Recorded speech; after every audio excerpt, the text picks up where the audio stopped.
What's going on, guys? 8-Bit Glitch 79 here, and we're back, the 12 Nostalgic Days of Christmas, day number 2. And I hope you're enjoying the series so far and the guests we've had on at this point. And with that, let's head over to our first guest. You know him. He's a regular on this channel, and we do a little podcast together called Contravania. It is none other than Bandana Gamer. Hey everybody, it's John Brown, the one and only Bandana Gamer. Coming to you today, a little bit infirmed. Just learned I couldn't tie a bandana on my head, but the bandana is with me, and the bandana is in my heart because I am the one and only Bandana Gamer. And I'm so thankful for 8-Bit Glitch 79, my good friend, who has made this year so freaking amazing, and it is awesome to be in his tradition of 12 days of nostalgia videos. And it's an awesome tradition, and it's awesome to see what people are nostalgic for, and it's just good to see the community having all the feels, and it is amazing to get to work and do stuff with Sean, 8-Bit Glitch 79, who's just one of the greatest people you'll find on the internet, ever. And I think most people that have met him will agree with me.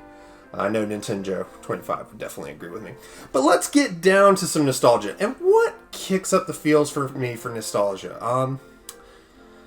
Honestly, I can't think of anything. Anything from my childhood that really makes me feel nostalgic. I'm just not a guy that's nostalgic. I'm not really trapped in the past that much. There's nothing I really look back with that fondness. As you can see behind me, that's not true. I'm a huge Power Rangers fan, and Power Rangers is something that I have a deep sense of nostalgia for, and it's kind of what fuels me collecting it to this day.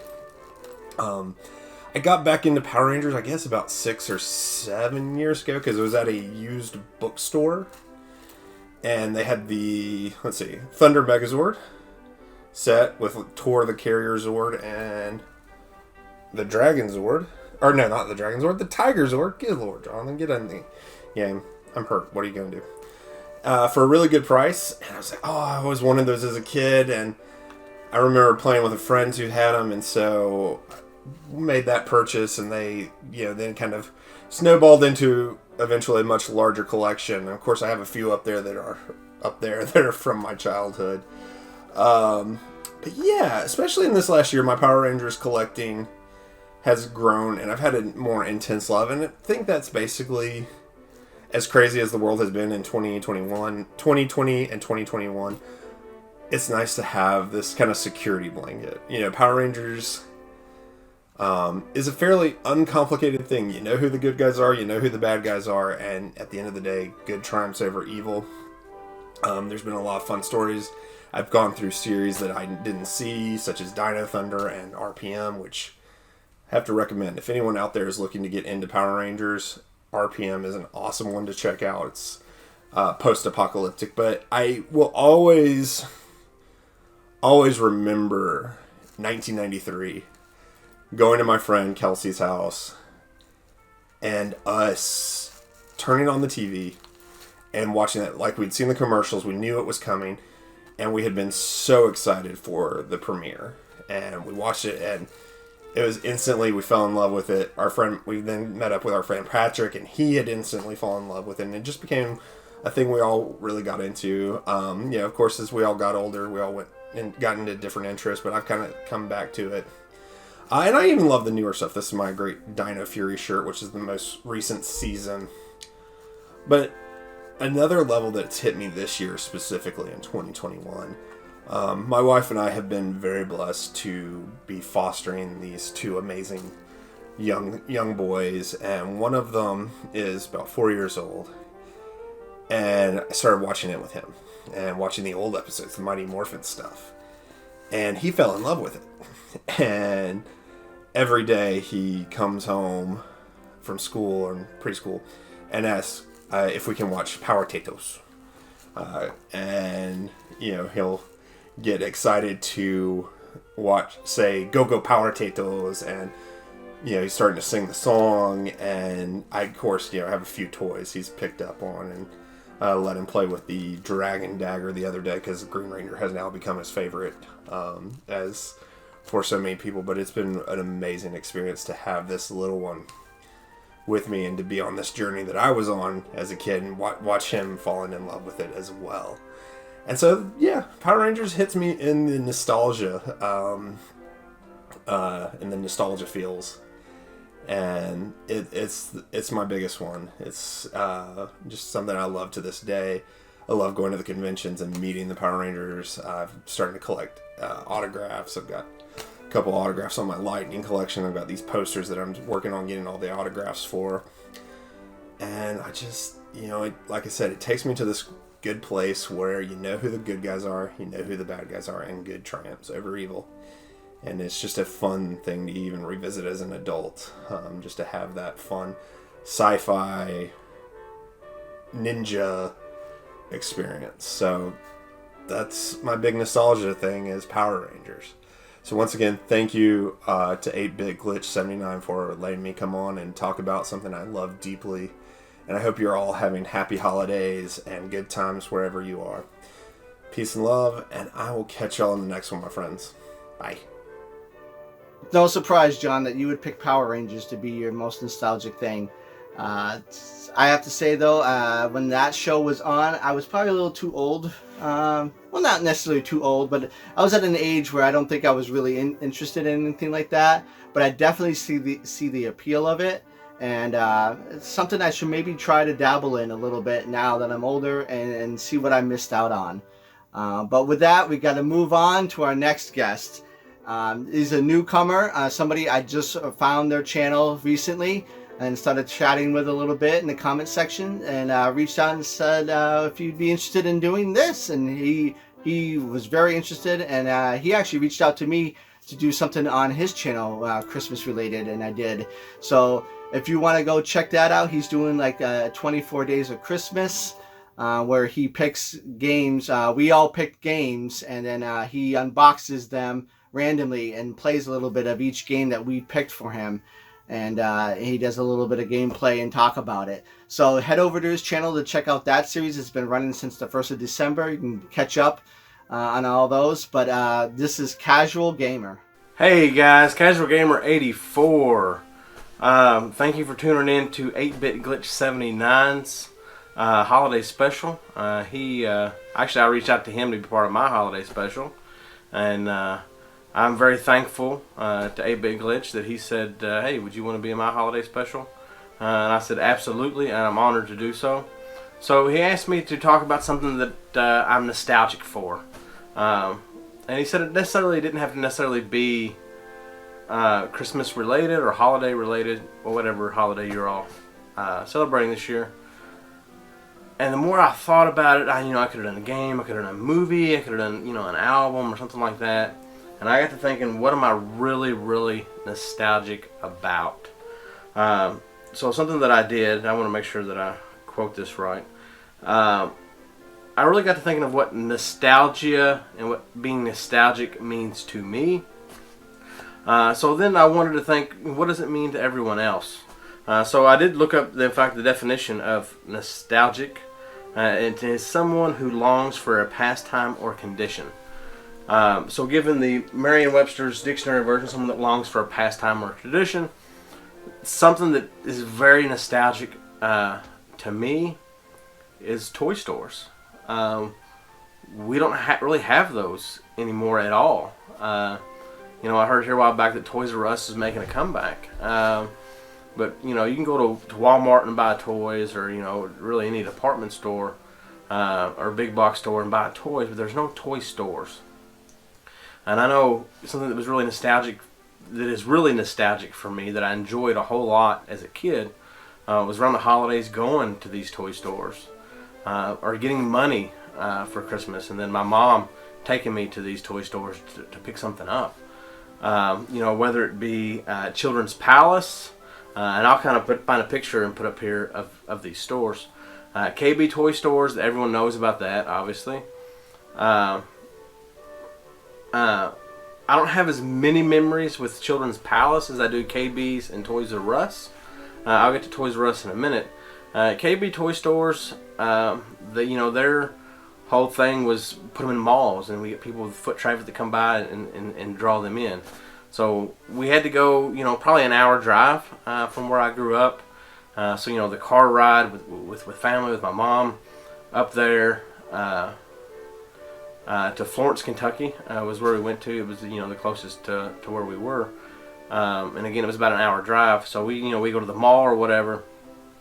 And I'd always go to KB toy stores, and they'd always put the clearance stuff or the markdown stuff out front to draw you in, and that's exactly what it did. And I remember looking at toys there and buying toys there, video games there. But the one that I'm most nostalgic for is Toys R Us. I was in fact a Toys R Us kid. I was a member of the Toys R Us Kids Club. I was a friend of Jeffrey the Giraffe, and if I'm remembering correctly, I remember having some kind of record or something that I got in the mail, saying that it was my birthday and I was part of the Toys R Us Kids Club thing, and it's just really nostalgic. So whether it be going to Toys R Us and looking at toys, I bought the flip head Power Rangers there. I bought some VR Troopers action figures there. Just looking at the different stuff they had, or the gaming section. It was like none other because they didn't have the games out where you could see them. I'll put a picture up here of like the Toys R Us game slips that they had. You could look at the games. They had the cover art or a printout of the cover art, and you'd flip it up to read the back of it, and then you take the ticket up to the game counter, and back there is basically like a vault of video games. And just remembering that, it's great memories of the holidays, great memories of birthdays. Toy stores are really nostalgic to me, and I definitely would love to be able to have that again. But guys, I don't think it's gonna happen. So my time is up here. That is what I'm nostalgic about. Toy stores, mainly Toys R Us. Back over to 8-Bit Glitch. Thanks, guys. Wow, talking about those old stores like that, that's cool. As a kid, I never got to go to Toys R Us that much. There wasn't really one that was close by. It was a bit of a drive, and I mean a bit of drive, like over a half hour, maybe 40 minutes to the nearest Toys R Us. But when I did get to go, oh my God, it was like walking into a magical land. As a kid, there was nothing better than an entire store the size of Walmart with nothing but toys in it. It's just unfathomable at the time for me. It was like I didn't think something like that existed until I actually got there and saw it, and it was pretty impressive. And there's so many other stores that I grew up going to that are no longer here, like Ames, Rich's, Caldor's. Those were our regulars. We didn't get a Walmart until way later in my life in our area. So so those were the department stores that I would frequent the most, and I kind of miss them to this day. And when I go flea marketing and I see items with the price tags from Ames on them, it totally brings me back.